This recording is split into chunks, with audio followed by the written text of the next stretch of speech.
பாகிஸ்தான் மீது நம் நாடு ஆபரேஷன் சிந்தூர் நடவடிக்கையின் மூலமாக அதிரடி தாக்குதல் நடத்தியது. இந்த தாக்குதலின் போது பாகிஸ்தானுக்கு துருக்கி உதவியது. இதன் தொடர்ச்சியாக பாகிஸ்தானில் கராச்சி நகரில் 1000 ஏக்கர் நிலத்தை துருக்கிக்கு இலவசமாக வழங்க பாகிஸ்தான் முன்வந்திருப்பது பெரும் பேசுபொருளாக அங்கு மாறியுள்ளது. பாகிஸ்தானும் துருக்கியும் அடிப்படையில் இஸ்லாமிய நாடுகள்.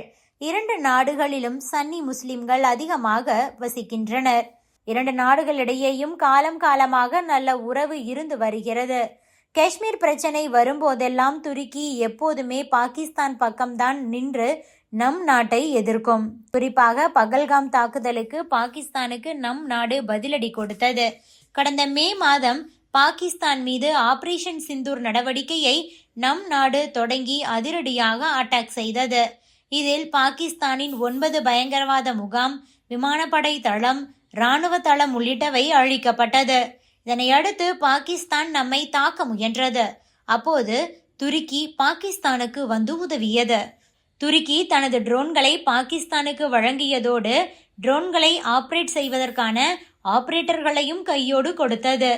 அவர்கள்தான் நம் நாட்டின் மீது ட்ரோன் தாக்குதலை மேற்கொண்டனர்.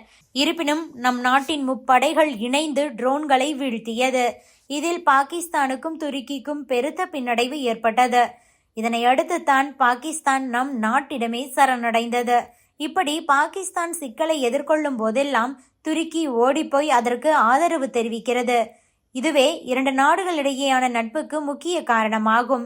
இந்த நிலையில்தான் துருக்கி நாட்டுக்கு 1000 ஏக்கர் நிலத்தை இலவசமாக வழங்க பாகிஸ்தான் முடிவு செய்துள்ளது. இது தொடர்பாக பாகிஸ்தான் பிரதமர் ஷபாஸ் ஷெரீப் மற்றும் துருக்கி அதிபர் எர்டோகன் இடையே ஏற்கனவே நடந்த நேரடி சந்திப்பின் போது பேச்சுவார்த்தை நடத்தப்பட்டது. அதன் பிறகு சமீபத்தில் பாகிஸ்தான் அதிகாரிகள் துருக்கிக்கு சென்று ஏற்றுமதி மண்டலங்களை பார்வையிட்டனர்.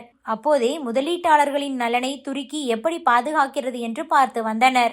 அதற்கு பிறகே தற்போது பாகிஸ்தான் தனது கராச்சி தொழிற்பூங்காவில் 1000 ஏக்கரை தாரை வார்த்துள்ளது.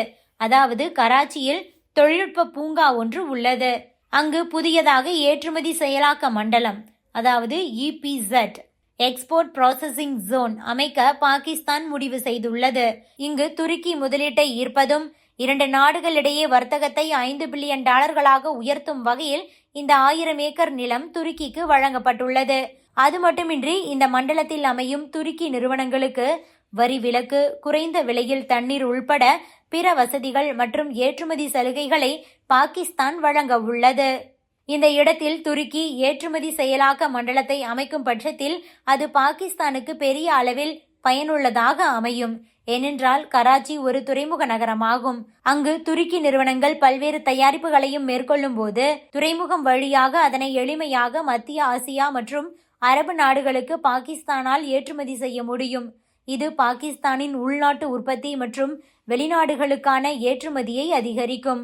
அதேபோல இது துருக்கிக்கு பெரும் பலனாக இருக்கும். அதாவது துருக்கி நிறுவனங்கள் கராச்சியிலிருந்து பொருட்களை உற்பத்தி செய்து ஏற்றுமதி செய்யும் போது ஒரு டன்னுக்கான போக்குவரத்து செலவு $4000 வெறும் $1000 குறையும் என்பதும் குறிப்பிடத்தக்கது. Subscribe to One India and never miss an update.